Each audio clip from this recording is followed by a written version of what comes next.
Diabetes mellitus banyak diderita orang dewasa dan lanjut usia. Namun tidak berarti usia muda hingga anak terbebas dari resiko penyakit ini. Akhir Januari 2023, Ikatan Dokter Anak Indonesia bahkan mencatat temuan diabetes pada anak meningkat hingga 72 kali lipat sejak 2010 lalu. Menteri Kesehatan Budi Gunadi Sadikin pun akan bicara soal tingginya angka kasus diabetes anak ini. Mesti minum obatnya di puskesmas dikasih gratis. Cuma mesti diukur, rajinnya ukur 3 bulan sekali, 6 bulan sekali kan nggak mahal. Malah kemudian kalau di BPJS punya BPJS mungkin bisa klaim juga ke puskesmas. Begitu dapat minum obat.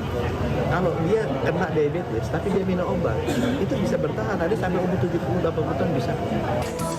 Total 1.645 anak Indonesia mengalami diabetes, tersebar di 15 kota Indonesia, mulai dari Jakarta, Surabaya, Palembang, hingga Medan.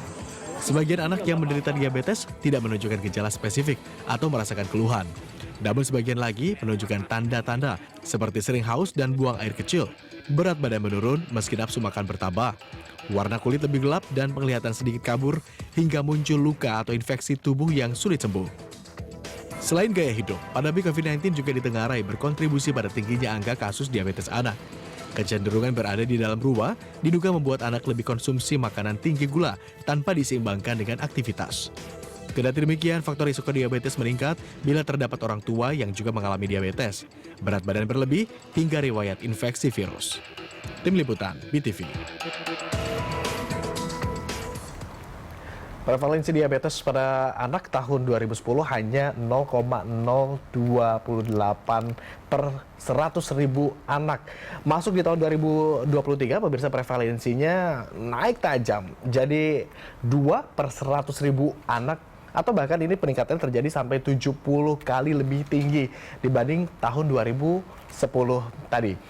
Gaya hidup ditengarai ini kemudian menjadi faktor utama tingginya kasus diabetes pada anak ini. Lalu bagaimana kemudian langkah apa yang perlu dilakukan semua pihak untuk menekan fenomena ini?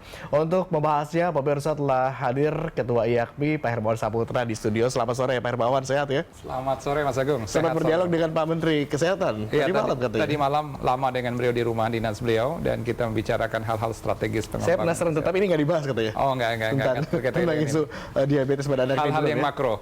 Oke. Dan kami juga pemirsa terhubung secara virtual dengan dokter spesialis anak, Dr. Hingki Hindra Irawan Satari. Selamat sore Prof. Hingki. Prof. Hingki. Baik, terima kasih Prof. Hingki sudah bergabung bersama kami di Berita Satu Sore. Saya mau ke Pak Hermawan terlebih dulu. Pak Hermawan, kita tahu diabetes ini umumnya kan yang selama ini publik mendengar gambarannya adalah orang tua, kemudian orang dewasa begitu ya, lansia yang kemudian banyak kita dengar menderita diabetes mellitus. Tetapi sekarang ternyata temuannya bahkan diumumkan ada anak-anak juga tinggi sekali. Angka yang jauh lebih tinggi dibanding 10 tahun yang lalu. Dari kacamata Anda, sebagai kepakaran Anda di IAKMI juga sebagai epidemiolog, apa yang membuat itu terjadi? Ya, secara klinis ya, diabetes itu memiliki 2 tipe utama. Ada yang sifatnya bawaan atau herediter, biasanya tipe 1. Ada yang didapat atau juga yang berkaitan dengan perilaku, itu yang disebut dengan tipe 2. Tapi secara klinis juga, kalau misalnya anak-anak yang memiliki kelainan juga, autoimun ya terutama, itu memang berisiko lebih besar terkena diabetes. Nah, karena diabetes ini disebut juga the mother of disease gitu ya, atau ibu dari segala penyakit, resiko terbesar gangguan kesehatan di Indonesia, apapun lah, pada akhirnya kan mengarah ke penyakit tidak menular mayoritas, terutama yang katastropik, apakah jantung, kemudian penyakit ginjal, dan sampai ke gangguan stroke dan seterusnya.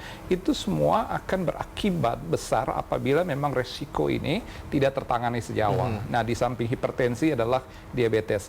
Nah, khusus pada anak, itu sangat terkait dengan transisi lingkungan. Jadi transisi lingkungan menyebabkan transisi perilaku ditambah dengan transisi teknologi. Kita mengenal istilah, ini persis 1 dasawarsa terakhir ini, atau 10 tahun terakhir, perkembangan teknologi termasuk smartphone yang membuat kita itu menjadi sedentary lifestyle. Jadi kalau bahasa anak gaul itu gaya kaum rebahan bahasanya ya. Karena sambil rebahan, sambil buka gadget, semua didapat di situ. Didapat semua. Bisa ketahuan. Jadi mulai dari makanan, makanan serba instan semua. Itu juga barangkali membuat orang-orang akhirnya cenderung tidak bergerak, tidak beraktivitas. Betul. Gitu. Makanan itu ada dua, substansinya, ingredientsnya ya, kandungan makanan itu sendiri dan kemudahan mendapatkan makanan. Itu juga menjadi resiko nanti kita kaji secara detail. Tetapi juga ada transisi teknologi. Nah, ketika transisi makanan, kemudian teknologi, pasti otomatis exercise itu menjadi terbatas. Aktivitas anak-anak itu kan kecenderungannya bermain. Tetapi karena dia termanjakan dengan fasilitas, kalau kita kecil kan pasti bermain dengan teman-teman di halaman, di taman segala macam, berlarian, itu otomatis akan menjaga perilaku dan juga vitalitas anak. Tetapi dengan perkembangan teknologi dimanjakan dengan juga makanan yang serba instan, pola juga konsumsi yang tidak teratur, kesadaran orang tua dan keluarga juga yang tidak tepat di dalam memberikan pola asuh, pada akhirnya ini terkompilasi menjadi suatu resiko dan kita tidak heran. Nah, COVID-19 yang terjadi di kita di 2020 hingga saat ini itu menambah runyam resiko ini itu pada masuk akhirnya. dalam poin pertanyaan saya, tetapi kita bahas berikutnya nanti. Saya coba konfirmasi dulu ke Prof. Hingki. Tadi sempat disinggung Prof. Hingki oleh Pak Hermawan menyebutkan bahwa ada 2 tipe diabetes mellitus. Untuk anak lebih banyak terjadi tipe yang mana? Tipe 1 atau tipe 2, Prof. Hingki? Ya, jadi tipe 1 itu insulinnya jumlahnya sangat minimal atau nggak ada. Karena memang dia bawaan sejak lahir. Nah, itu pasti kan pada anak ya. Atau bisa juga karena autoimun atau infeksi virus. Kalau yang tipe 2 tuh tadinya normal, tapi akhirnya karena pola hidup, insulinnya jadi refrakter gitu ya, nggak sensitif. Nah, tentu saja anak karena kaitannya dengan ibunya keturunan, ya banyak tipe 1. Tapi tentu tipe 2 juga sekarang kelihatannya juga mulai menunjukkan angka yang meningkat. Ya, tadi faktor-faktor yang disebutkan oleh Pak Hermawan banyak ya. Dan nomor 1 diantaranya obesitas. Coba kita lihat anak-anak itu sekarang. Waduh, besar-besar ya. Prof. Hingki, bisa sehat padahal gudang penyakit. Prof. Hingki, tetapi kalau dari data yang Anda miliki dari IDAI juga, sebetulnya diabetes pada anak ini kan memang sudah ada sejak lama, begitu ya. Nah, temuan sebelumnya itu umumnya gara-gara apa, Prof. Hingki? Lebih banyak karena keturunan kah? Atau karena gaya hidupnya saja yang memang kemudian menunjang itu, kemudian menyebabkan menjadi diabetes mellitus? Ya, tentu saja untuk sampai jadi diabetes kan ada faktor keturunannya yang udah pasti ya. Dan kita di Indonesia itu kan ada puluhan juta tuh di penderita. Kita tuh nomor 5 di dunia penderita diabetes itu. Nah, dari orang-orang yang diabetes itu kan mempunyai anak. Udah pasti mereka menurunkan gennya. Dan kalau misalnya pola hidup tadi yang telah disebutkan oleh Pak Hermawan itu tidak dibatasi, maka risiko untuk meningkat tentu saja sangat besar. Dan ini terbukti ya. Dengan kita coba gali dari kacamata analogi nih, Prof. Hingki. Kalau orang dewasa kan mungkin bayangannya bisa terkena diabetes ini karena sudah lama makan gitu kan, sudah hidup lebih lama, makannya sudah banyak, konsumsi ini itu sudah, gaya hidup sudah lama. Tetapi anak kecil kan belum lama begitu, tidak seperti orang dewasa. Mengapa mereka kemudian juga bisa terkena diabetes mellitus? Jadi selain faktor keturunan, juga faktor tadi infeksi, juga ada faktor hormonal. Gitu. Hormonal. Kan, ya pada anak-anak, khususnya anak wanita lebih banyak pada waktu puberti. Nah, itu perubahan hormonal juga mempengaruhi sensitivitas insulin. Nah, itu jadi kelihatanlah, muncullah di saat-saat tersebut. Jadi memang faktor-faktornya banyak yang khas pada anak-anak, selain obesitas, aktivitas fisik yang tadi disebutkan oleh Pak Hermawan, kemudian faktor hormonal, ya, faktor gaya hidup yang tidak mau bergerak, ya, dan kemudian juga pengaruh kalau banyak makan orang tua juga happy gitu ya, lihat Oke. anak penduduk kelihatan sehat. Jadi memang situasi itu tidak Kalau kita lihat Harus data ini dari ditambah. grafis, Prof. Hingki, perempuan ternyata memiliki resiko yang lebih tinggi begitu Betul. untuk Tadi kita menderita diabetes ini. Apakah ini juga karena faktor hormonal itu yang berbeda antara laki-laki dan perempuan? Iya, betul. Iya, karena mereka pada waktu puberti Baik. 10-11 tahun. Kalau secara usia bagaimana? Ini kita juga menampung data, sumber juga dari IDAI, dari Prof. Vicky juga barangkali dari sebaran data begitu menunjukkan anak-anak pada usia 10 sampai 14 tahun Iya. ini bahkan tertinggi 46%. Itu remaja. Untuk anak ya? Remaja itu kan teenage, itu kan puberti, akil balik, perubahan hormonal. Nah, disitulah Oke. terjadi pengaruh terhadap si insulin itu. Oke, ketika masuk usia remaja ada perubahan hormonal sehingga gitu. Oke, itu dari tinjauan medis. Saya kembali ke Pak Hermawan. Terima kasih Prof. Vicky. Kalau tadi tinjauan medisnya seperti itu, Anda tadi sempat menjelaskan banyak faktornya dari Prof. Vicky juga menyebutkan banyak faktornya begitu dari segi medis. Tetapi kalau kita tadi singgung masalah Pak Hermawan menyebutkan bahwa COVID-19 kemarin, era 2019, 2020, 2021 yang mana memang ada banyak sekali kebijakan-kebijakan PPKM dan segala macam. Bagaimana kemudian COVID-19 itu bisa berkontribusi terhadap tingginya angka diabetes mellitus ini? Ya, tentu saja kita memiliki di awal itu di tahun 2020, akhir Maret, 31 Maret 2020 terbit ya peraturan pemerintah nomor 21 tentang PSBB pertama kali.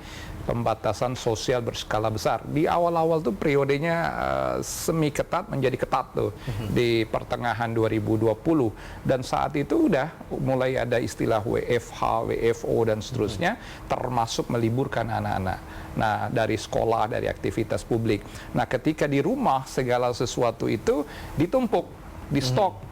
Mulai dari makanan, obat-obatan, beraktivitas pun dalam rumah, paparan terhadap sinar matahari, ruang gerak menjadi terbatas, dan itu semua menyebabkan gerak itu. Dan ini kan tidak hanya tahun 2020, berlanjut 2021, berlanjut 2022. Nah, hanya di akhir 2022 baru sekolah-sekolah diberi ruang untuk offline.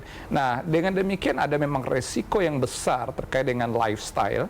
Dan kalau kita lihat ya dari skala kasus tadi kan makin tinggi usia atau kategorisasi usia itu makin tinggi angka diabetes mellitusnya. Nah, dalam arti berarti orang-orang atau anak-anak lah ya, anak-anak itu sebenarnya tadi kan udah ada yang given ya, sesuatu yang menjadi karunia ilahi ketika dia memang mewarisi resiko itu dari orang tua atau yang kita sebut dengan diabetes tipe 1. Tetapi ketika dia harusnya memiliki kemampuan exercise, beraktivitas, anak-anak kan suka berlarian. Seiring dengan pola perilaku dan otonomi dia bersikap, maka seharusnya dia juga bisa mengontrol. Nah, tetapi kenyataannya kasus juga meninggi, semakin tinggi, terutama remaja tadi, antara 10 dan 14 tahun, dan itu usia sekolah. Tapi 10-14 tahun itu termasuk kategori anak yang memang sudah bisa punya kontrol diri atau penentu kebijakan untuk dirinya sendiri atau belum? Atau tetap dikontrol orang tua? Oke, otonomi berpikir belum sepenuhnya. Tetapi otonomi bersikap dan berperilaku juga sudah mulai ada. Terutama kan kalau 14 tahun itu sudah masuk remaja tadi ya, usia antara SD beralih ke SMP. Nah, usia-usia ini udah usia-usia termasuk tadi masuk masa akil balik. Tetapi dia juga berinteraksi seharusnya dengan dunia pertemanan, lingkungan dan seterusnya. Tetapi sepanjang pandemi semuanya di dalam rumah. Mulai dari belajar, makan, beraktivitas dengan orang tua, dan di sini yang kita sebut dengan sedentary lifestyle tadi, yang pada akhirnya ini menambah resiko terhadap diabetes kalau memang tidak didampingi dengan kesadaran orang tua. Artinya kalau tadi Prof. Vicky menyebutkan bahwa di usia itu 10-14 tahun itu memang sudah masuk akil balik, sudah masuk fase remaja, di mana memang kemudian juga terjadi perubahan-perubahan hormonal. Transisi hormonal. Tetapi kalau dari segi pengamatan habit begitu, harusnya anak-anak di usia itu juga sudah bisa menentukan gaya hidupnya sendiri. Betul, karena harus dia bisa menentukan bisa olahraga segala macam. Tetapi karena pandemi kemudian mereka tidak punya pilihan. Dipaksa untuk di rumah. Akhirnya diam di rumah saja, Di gitu. rumah. Nah ini juga menambah resiko. Makanya kalau kita lihat COVID-19 itu memiliki health impact yang luar biasa. Nah kita udah bahas banyak hal ya terkait dengan penyakit menular sampai kepada yang tidak menular seperti halnya diabetes ini. Maka itu kalau kita bicara ke depan nih, itu harus kita intervensi pada kesadaran dan juga pengetahuan orang tua untuk juga merawat dan mengawal tumbuh kembang anaknya. Bahkan kalau kita mundur sedikit, pola perilaku anak berisiko lahir dalam keadaan diabetes juga karena usia kehamilan dan pola hamil, pola konsumsi dan perilaku hidup selama kehamilan itu juga membawa dampak resiko. Pada akhirnya juga menimbulkan kelainan dan juga bawaan pada anak-anak. Kita coba konfirmasi ke Prof. Vinky kalau gitu. Prof. Vinky, kalau ternyata gaya hidup ini dijadikan kambing hitam seakan-akan begitu ya, yang menyebabkan tingginya angka diabetes di lingkungan anak-anak begitu ya, edukasi seperti apa yang tepat diberikan untuk anak-anaknya atau mungkin juga melalui anak-anak yang mengingat tadi usia-usia yang sempat dibahas oleh Pak Hermawan juga tidak semua anak-anak memiliki kuasa atas dirinya sendiri, belum punya otonomi pikiran sendiri. Jadi memang kata kuncinya biangnya itu dari tubuh sendiri karena kalori. Nah, kalori yang berkelebihan itu yang menimbulkan masalah. Sesuatu yang berkelebihan itu menimbulkan masalah. Tubuh juga ada kapasitasnya untuk mengatasi yang masuk kan. Tapi kalau kalori berkelebihan, si insulin kurang atau lelah, yang tepatnya lelah lah, sehingga terjadilah penyakit ini. Jadi bukan makanan dilarang yang gula atau manis, kurangi kalori. Selaras, serasi, seimbang dengan aktivitas, dengan umur. Nah itu kata kunci yang harus difahami oleh para orang tua. Karena orang tua ada puluhan juta orang, nah itu mesti mendidik keluarga dan famili bahwa batasi kalori. Sebetulnya yang sederhana, berhenti makan sebelum kenyang. Itu. Tetapi Prof. Vinky, tepat atau tidak kalau anjuran supaya nggak diabetes gitu, berhenti makan makanan manis? Kurang tepat sebetulnya. Ini saya punya pernyataannya. Ada pernyataan dari dari Pak Menteri yang menyatakan bahwa katanya kurangi atau hindari makan makanan manis. Kita lihat pernyataannya berikut. Hindarinya, jadi jangan keburu sakit. Jadi kalau supaya jangan diabetes, makannya dijaga, jangan manis-manis. Olahraga, fisiknya yang banyak 30 menit sehari, 5 hari seminggu, itu aja sebenarnya. Jadi jangan banyak-banyak makan manis-manis. Yang kedua, gerak, bisa jalan, bisa lari, naik sepeda 30 menit sehari, 5 hari dalam seminggu. Diukur HbA1c. Itu. Baik, kalau tadi kata Prof. Vinky, bukan hanya hindari makanan yang manis, tetapi juga hindari makanan-makanan karbohidrat. Berhenti sebelum perut kenyang. Dari kacamata Anda seperti apa? Saya pikir statement Pak Menteri itu secara umum tadi ya, tidak merujuk pada kasus anak saja, tapi juga keseluruhan termasuk orang dewasa. Dan memang untuk orang-orang dewasa, apalagi sudah menuju lansia, makanan itu yang paling menentukan. Tidak sekedar perilaku ya, tetapi makanan itu akan menentukan. Karena sudah terlanjur memiliki resiko. Nah dengan anak-anak ini kan beda. Jadi begini, kalau kita lihat pola tumbuh kembang anak secara natural, itu anak-anak itu memang senang bermain. Jadi Tuhan itu menciptakan anak-anak itu begitu riang gembira sehingga tumbuh kembangnya itu menjadi lebih baik, sehat karena aktivitas. Nah, oleh karena transisi lingkungan, transisi teknologi, karena juga akhirnya memaksa perubahan perilaku menjadi transisi perilaku. Nah, disinilah faktor resiko. Maka itu, ini bukan hanya tanggung jawab keluarga dan orang tua saya pikir ke depan tuh Mas Agung, tapi tanggung jawab pemerintah. Nanti misalnya di komplek perumahan itu memang harus dibuka area taman, area bermain anak itu seluas-luasnya supaya mengembalikan anak itu kepada fitrahnya. Jangan sampai semakin padat kota, dan kalau kita lihat data ini sebenarnya kasus-kasus yang terdeteksi ini kan di kota-kota besar, mulai dari Jakarta, mungkin di Surabaya, Medan, dan ibu kota provinsi yang memang area terbuka, area bermain, kemudian makanan dan semua itu serba instan. Nah, inilah yang memaksa perubahan perilaku dan pada anak-anak yang menjadi resiko. Jadi masa depan generasi kita akan dipertaruhkan kalau tidak ada perubahan lingkungan. Maka lingkungan ini kita harus kembalikan, termasuk ke dalam lingkungan adalah sosial dan pola didik. Baik. Jadi ada lingkungan yang berkaitan dengan space, lingkungan bermain, taman, rekreasi dan seterusnya, tetapi juga ada lingkungan dan kesadaran pendidikan orang tua agar mengembalikan habit anak itu kepada aktivitas fisik. Ini yang akan menjaga ketika dia tumbuh berkembang. Kembali kepada pernyataan Menteri tadi, seharusnya memang karbohidrat dan makanan-makanan yang mengandung gula dibatasi ketika dia udah terdeteksi resiko, terutama pada dewasa dan sampai diimbangi lansia. dengan jumlah aktivitasnya. Tentu begitu. saja. Tetapi poin penting yang saya bisa tangkap dari Pak Hermawan juga tadi mengatakan bahwa sebaiknya adalah ada gaya hidup yang seimbang, begitu ya. Dan yang bertanggung jawab di sini bukan hanya orang tua, anak, tetapi juga pemerintah harus ambil andil bagian. Terima kasih Pak Hermawan atas kesediaan Anda untuk bergabung bersama kami di Berita Satu Sore. Prof. Vicky sebelumnya juga terima kasih. Waktu kita sangat terbatas, tetapi ini pembahasan yang sangat menarik. Tentunya kita akan nantikan juga bagaimana ke depannya. Selamat sore Pak Hermawan, Prof. Vicky. Selamat sore, Prof. Terima Vicky. kasih.